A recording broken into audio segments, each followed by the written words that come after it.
Hello mga ka-Promdi! So, we're back sa aking YouTube channel and for today's vlog. Alam mo ba na pwede ka palang magpakulong ng isang marites na mahilig mang-chismis sa kapitbahay tungkol sa anak mo na minor de edad? So, bang malaman kung paano? Well, panoorin mo tong video na to hanggang sa dulo. Dahil noong October 23, 2023, last year, nagbaba ng desisyon ang Korte Suprema tungkol dito. Etong case na to ay may GR number 262122. Dito sa case na to, si Aling Marites, nung alas 11 ng umaga ng August 2, 2013, nung nakita niyang napadaan yung menor de edad na anak ng kanilang kapitbahay, 16 years old ito, sinabi niya na, tingnan mo si ano, yung katawan niya parang katawan na hindi na virgin. Parang katawan na nagpa-abort. So, narinig nung bata yung sinabi ni Aling Marites. Ngayon, umuwi siya ng bahay, nagsumbong siya sa nanay at tatay niya. So, dinimanda ngayon si Aling Marites under Section 10 ng Republic Act 7610. Ang RA 7610 ay ang Special Protection of Children Against Child Abuse, Exploitation, and Discrimination.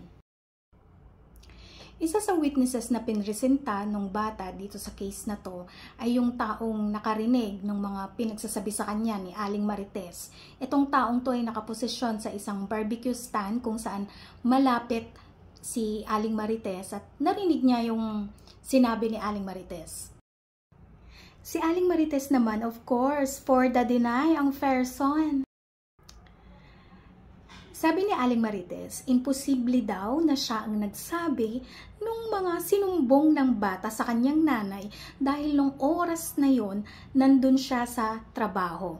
So, bilang witness, ipinresenta naman niya yung kanyang katrabaho o co-worker at sinabi ng co-worker na yes, nandun nga si Aling Marites sa trabaho during dun sa time na sinasabi ng bata na nangyari yung insidente.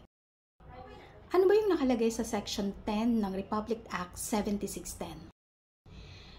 Ito yung other acts of neglect, abuse, cruelty, or exploitation, and other conditions prejudicial to the child's development. So, anong ibig sabihin nito? Kapag ang ginawa mo ay inabuso mo yung bata, minaltrato mo, pinagmalupitan mo, o di naman kaya pinabayaan mo, inexploit mo, and then yung mga ginawa mong yun, nakaapekto ngayon sa development ng bata. Etong child abuse, pwede itong psychological, mental, emotional, or sexual abuse. Okay? Ayon sa definition ng child abuse under Section 3 ng RA 7610. Pwede rin itong mga salita o kaya mga gawa na nakakapagpababa ng halaga o kaya dignidad ng bata. So, halimbawa dahil dun sa mga sinabi ni Aling Marites, yung bata ay na-depress, nagkaroon ng anxiety, nagkaroon ng pagbabago sa kanyang behavior. Maaari ngayong masabi na nagtamo ng psychological injury yung bata dahil dun sa abuse na ginawa ng salita na binitawan ni Aling Marites. Ang sabi ng korte, dahil sa mga salita na binitawan ni Aling Marites laban doon sa menor de edad na bata, na-expose ito ngayon sa kahihiyan o kaya sa pangmamata ng ibang tao. Kasi yung mga salitang binitiwan sa kanya ay umatake sa kanyang character, sa kanyang dignidad, sa kanyang reputasyon. Kaya masasabi natin na nagkaroon ng psychological abuse. Kasi yung bata, pagkatapos ng insidenteng yon, ayaw na niyang lumabas ng bahay nila, nahihiya na. Base dito ang sabi ng korte na patunayan na guilty beyond reasonable doubt itong si Aling Marites at na-violate niya yung provisions ng batas regarding child abuse. So ngayon, punta naman tayo sa exciting part. Okay. Gusto niyo bang malaman kung ilang taong makukulong si Aling Marites dahil lamang sa sinabihan niya yung anak ng kanyang kapitbahay na, tingnan mo yung katawan ni parang hindi na virgin, parang hindi naman ganyan ang katawan ng hindi pa nagkakaanak. Nagpa-abort na siguro yan, ganon. Gusto niyo bang malaman kung ilang taong makukulong si Aling Marites? Wala yun sa korte, si Aling Marites ay makukulong na 4 years, 9 months, and 11 days minimum. Up to 6 years and 9 months as maximum na pagkakakulong.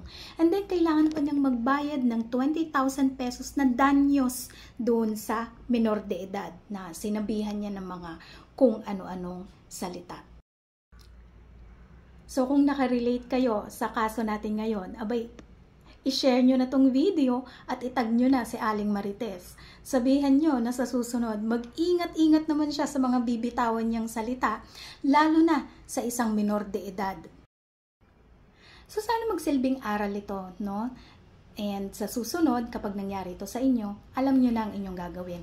Or, alam nyo na yung mga hindi nyo dapat sabihin para hindi kayo matulad kay Aling Marites dito sa case na to na nakulong dahil sa pagiging tsismosang kapitbahay. So, natapos na naman po tayo. And kung may mga katanungan kayo, mag-comment lang po kayo sa mga vlogs ko or sa mga videos ko. Sasagutin ko po yan once na nabasa ko.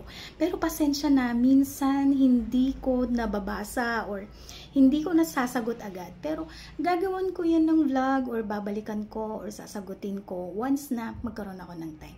So thank you sa support and thank you for sharing this video.